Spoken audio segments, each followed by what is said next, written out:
Thank you. Thank you, Speaker. I am very proud to rise here today to put forward this motion and with the support of the Black Caucus and our community to finally address a prevalent issue within the region of Peel and our education system. I want to start off, Speaker, by thanking all of the community members who have helped inform the work that we've put into this motion. Many of them are here with us today, so I just want to thank you for taking the time out to be here with us today at Queen's Park as we present this motion. It is your voices that I am echoing. Thank you for the courage in fighting for racial justice for yourselves, for your children, and for future generations.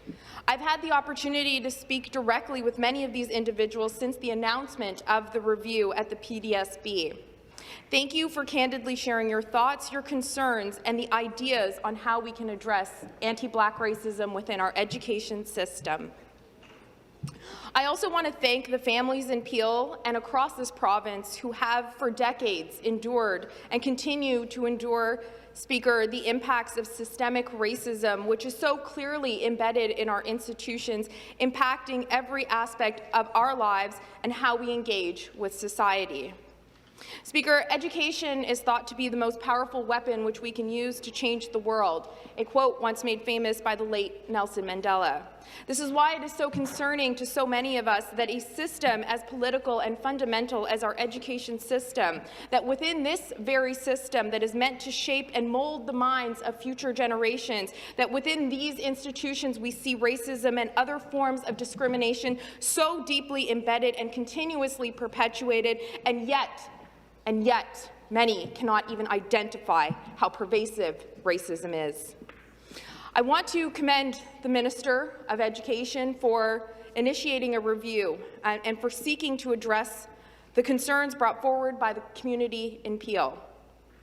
My hope here today is that we can have a dialogue about the real work that needs to happen, and that we can create a space to listen and work with the Black community about the concerns that they have, their experiences, and I hope that we not only listen, but we create and implement real solutions to finally address the problem. I want to acknowledge as well my positionality. I am a South Asian Indo-Caribbean woman who grew up in Brampton and attended Peel schools. I, along with many of my friends in Peel, can recount many experiences of discrimination, either directly or indirectly, Speaker. Growing up, many of us did not have the language to describe what we may have been experiencing or what our friends were experiencing. In some instances, we were told that what we felt and what we heard and what we saw simply wasn't true. And for many of our parents who wanted to trust the powers that be, they dared not question the authority of our education system. And so it is important for me to understand and to help others understand that even within racialized communities, our experiences are different.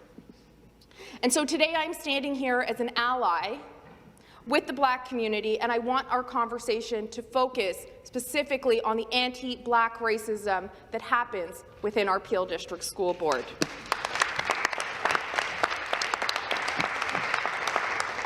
Speaker, on November 7th, the Minister of Education announced a review into the Peel District School Board in response to, and I'm going to quote, serious allegations related to equity in the Peel District School Board